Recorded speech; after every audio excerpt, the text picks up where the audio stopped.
گوشت ہمارے یہاں اکثر کچھ شرکا ایسے ہوتے ہیں کہ وہ یوں کہتے ہیں بھائی ڈھیری بنا لو اور آپس میں جو ہے نا اس کو ایسے ہی بانٹ لو، کہاں بات ترازو ڈھونڈتے پھرو گے، ڈھیری بنا لو ایسے ہی اور اپنے اپنے حصے کا جو ہے گوشت 2-4 بوٹی اگر کسی پہ کم زیادہ ہو جائے، لہٰذا مجھے کوئی اعتراض نہیں۔ شرعی مسئلہ یہ ہے کہ یہ طریقہ ناجائز ہے، یہ طریقہ سودی طریقہ ہے۔ کیسا طریقہ ہے؟ سود کا، جس کو ہم پیاز کہتے ہیں۔ اب آپ کہو گے جی جب ہم راضی ہیں تو پھر یہ جائز کیسے ہے؟ تو جب تم کہیں سے پیاز لینے جاتے ہو تو راضی سے ہی تو لینے جاتے ہو، دونوں آپس میں راضی ہوتے ہو، دینے والا بھی راضی، لینے والا بھی راضی۔ ایسا تو ہے نہیں کہ ایک ناراض ہے اور ایک جو ہے راضی ہے۔ تو یہ جو ہے سودی طریقہ ہے۔ اس طریقے سے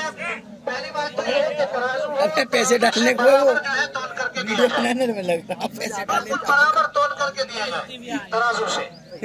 اگر سارے شرکا راضی بھی ہیں اس بات کے اوپر، سارے حصے دار راضی بھی ہیں کہ بھئی گوشت کو جو ہے ایسے ہی جو ہے تقسیم کر لو ڈھیری بنا بنا کر کے، یہ جب بھی سود ہے، اس لیے کہ یہ جو حضرات شرکا یہ ایک دوسرے سے خرید و فروخت کر رہے ہیں، یہ گوشت کے بدلے میں ایک دوسرا دوسرے سے گوشت لے رہا ہے، تو اس لیے یہ طریقہ جو ہے ناجائز ہے، حرام ہے۔ اگر یہ چیز ہو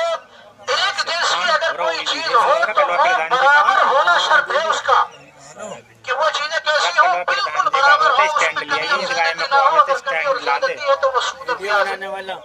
دکان میں جو رکھا تول کر کے ہر آدمی اپنا اپنا حصہ لے۔ اگر اسی طریقے کو ہمیں ترازو نہیں مل رہا تو اس کا طریقہ پھر یہ ہے کہ آپ اس میں تھوڑی تھوڑی کلیجی یا تھوڑی تھوڑی بٹ اس میں ملا دیجیے، یا پایوں کو کوٹ کر کے آپ اس میں ملا دیجیے، تو اس شکل کے اندر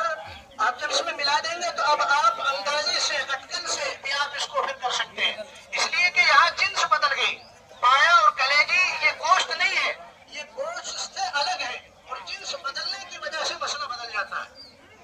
جنس کے بدلنے کی وجہ سے مسئلہ بدل جاتا ہے۔ تو اس لیے آپ اپنی عقل کے گھوڑے نہ دوڑائیں۔ بہت سے حضرات کہتے ہیں کہ کوئی بات نہیں تو اس میں سود ہو جائے گا، اور وہ ایک بوٹی بھی اگر کسی کی طرف کم اور زیادہ چلے گی پھر وہ سارا گوشت آپ کے لیے حرام ہو جائے گا،